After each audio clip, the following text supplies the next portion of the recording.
Hola a todas y a todos. Son días complicados. Somos muchas y muchos los que llevamos ya bastantes días de encierro, de confinamiento. Y bueno, un poco lo que me llega de la gente que me escribe por redes y de pacientes que tengo en activo y otros que a lo mejor ahora están reconectando con el tema de la terapia, es cómo gestionar las emociones y qué es lo normal y qué no. Bien, para empezar me gustaría explicaros que en esta fase, en estos días, en estos próximos días, vamos a experimentar muchas emociones diferentes. No debemos, o no es adecuado para nosotros que nos asustemos por experimentar sensaciones como la tristeza, sensaciones como la angustia o sensaciones como el miedo, que al final, bueno, es un tipo de angustia, ¿no? Incluso podemos llegar a experimentar la rabia. Hay algunas personas que se están un poco empezando a preocupar porque sienten que no están dominando lo que está ocurriendo dentro de su cuerpo. Bien, tenemos que poner el foco y la mirada en que estamos ante una situación con un contexto psicológico complejo, es una situación de privación de libertad y una situación de crisis. Entonces hemos de reinterpretarnos a nosotros dentro de esta crisis, es decir, no es tan sencillo mantener la mente fría y un estado emocional estable durante un tiempo normal, que pueden ser unas vacaciones o un día a día con exceso de trabajo, que en situaciones como estas en las que estamos privados y privadas de libertad. Y bueno, pues nuestra vida se circunscribe a las 4 personas que tenemos alrededor, si tenemos la suerte de tenerlas, y en muchas ocasiones estamos cursando estos días en soledad, ¿no? Son muchas las personas que viven independientemente, sin compartir piso y sin compañía, y es normal que nuestra mente empiece a hacer cosillas, bueno, que nos empiecen a molestar. Tampoco son preocupantes, pero sí que nos empiecen a molestar. Bien, ¿qué cosas podemos empezar a experimentar estos días? Bueno, pues por una parte, lo más recurrente y lo que más me llega es la ansiedad. Bien, la ansiedad me gustaría que pudiéramos, y como siempre digo, esto es un poco de andar por casa, me gusta traducirlo a un lenguaje más sencillo para que todos nos podamos entender. Y siguiendo esta línea, sería interesante que distinguiéramos la ansiedad como dos tipos clásicos, ¿no? De dos tipos más característicamente definidos. Una sería la ansiedad mental, que es esta que cursa con rumiaciones, pensamientos recurrentes, ideas circulares, y otra tiene más que ver con los síntomas físicos, a la que podríamos llamar angustia, ¿vale? La angustia está más relacionada con esa activación física que llegamos a sentir cuando estamos preocupados o preocupadas, y la ansiedad está más relacionada con historias un poco más mentales. Bien, lo primero que quiero transmitir, o la misión de este vídeo, es que empecemos a conectar con que la ansiedad en este momento no es la enemiga. Es decir, la ansiedad es una emoción o es un estado emocional que se provoca porque hay una serie de emociones que no están siendo agradables para nosotros, que no estamos sabiendo atender o gestionar. La ansiedad, digamos que es como el termómetro emocional, igual que cuando tenemos fiebre.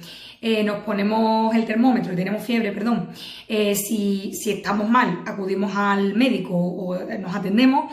Si no tenemos fiebre, pues no prestamos atención y podemos cursar un resfriado, un tipo de alergia o lo que sea. Pues la ansiedad viene a ser un poco lo mismo, es la que nos avisa de que nuestro organismo está en alerta frente a algo.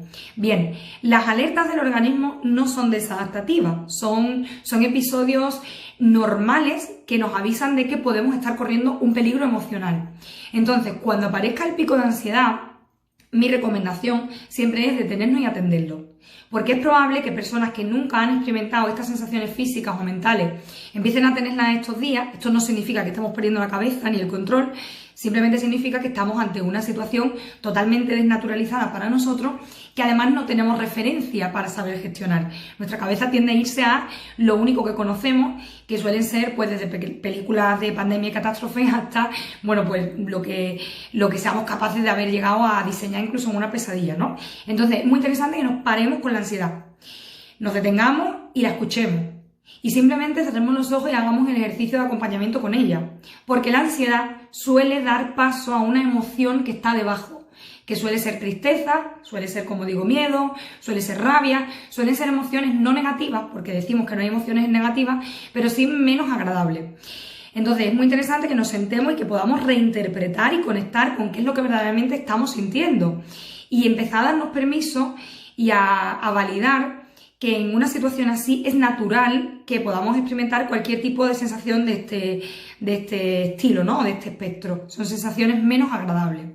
Bien, otra de las sugerencias que me gustaría haceros es que sustituyamos de una vez y para siempre, no solamente en estado de confinamiento, la palabra control de las emociones por gestión de las emociones.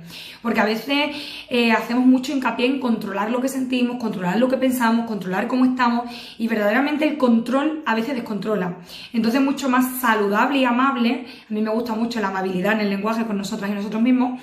Bueno, pues ser un poco más amable, como digo, y sustituir ese control por gestión.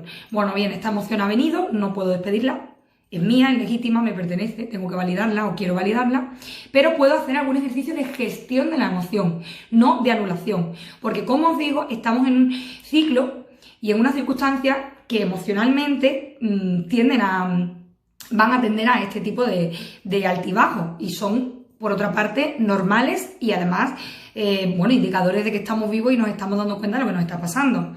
Entonces, como os digo, sustituir la palabra control por gestión.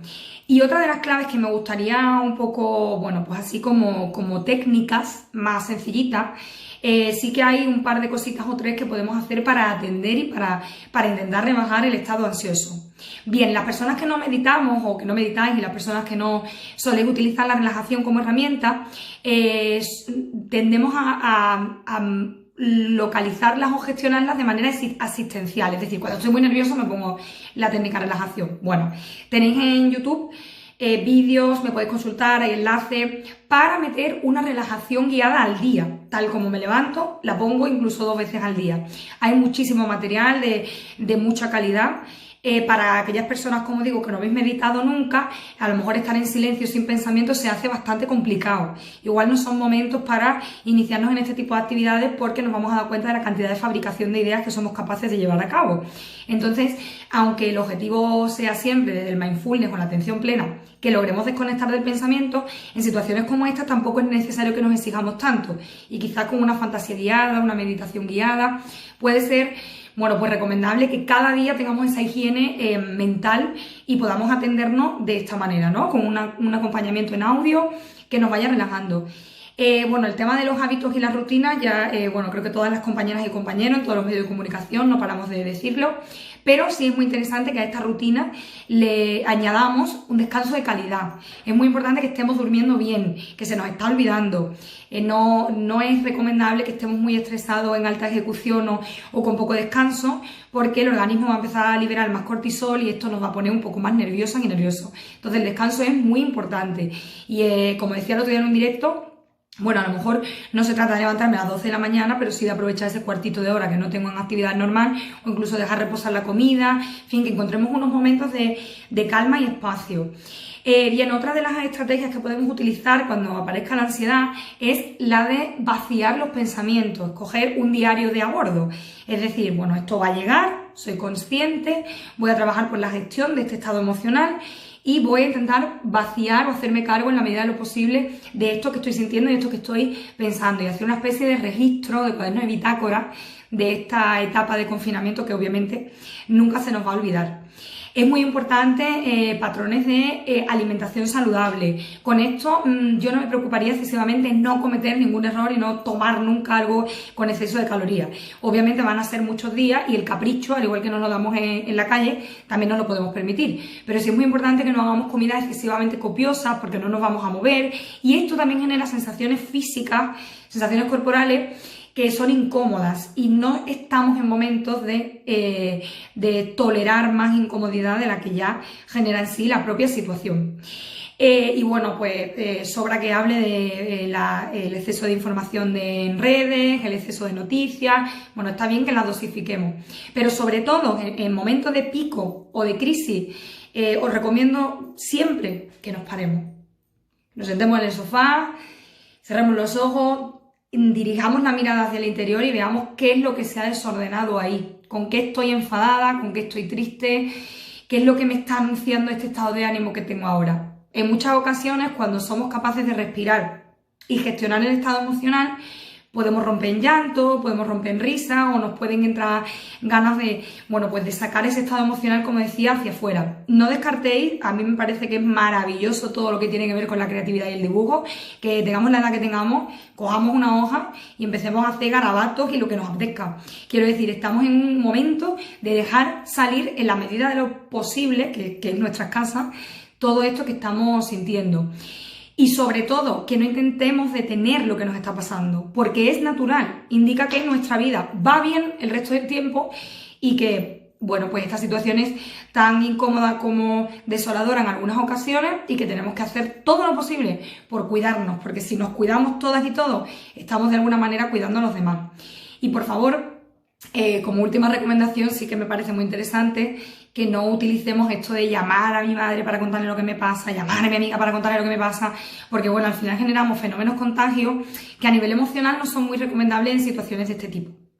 Bueno, espero que os haya gustado, que os haya servido. Si tenéis alguna duda podéis poner en contacto conmigo a través de redes, en Positivate, a través de Facebook, Instagram, incluso por correo electrónico, positivate.com@gmail.com. Y si en algún momento necesitáis alguna orientación o noción, estaré encantada de resolverla. Estoy pensando en programar otro directo con algún otro tipo de contenido, estoy abierta a todo tipo de sugerencias y bueno, no quería dejar pasar esta semana sin hacer este pequeño resumen de lo que estuvimos hablando el otro día, que bueno, que parece que a la gente le ha ido acompañando. Muchísimas gracias por vuestra atención y bueno, estamos en contacto y de verdad, quedaros en casa, cuidaros y bueno, estamos en momentos de aprendizaje, crecimiento y también de malestar, no nos lo vamos a negar. Un beso fuerte y gracias, muchas gracias a todas.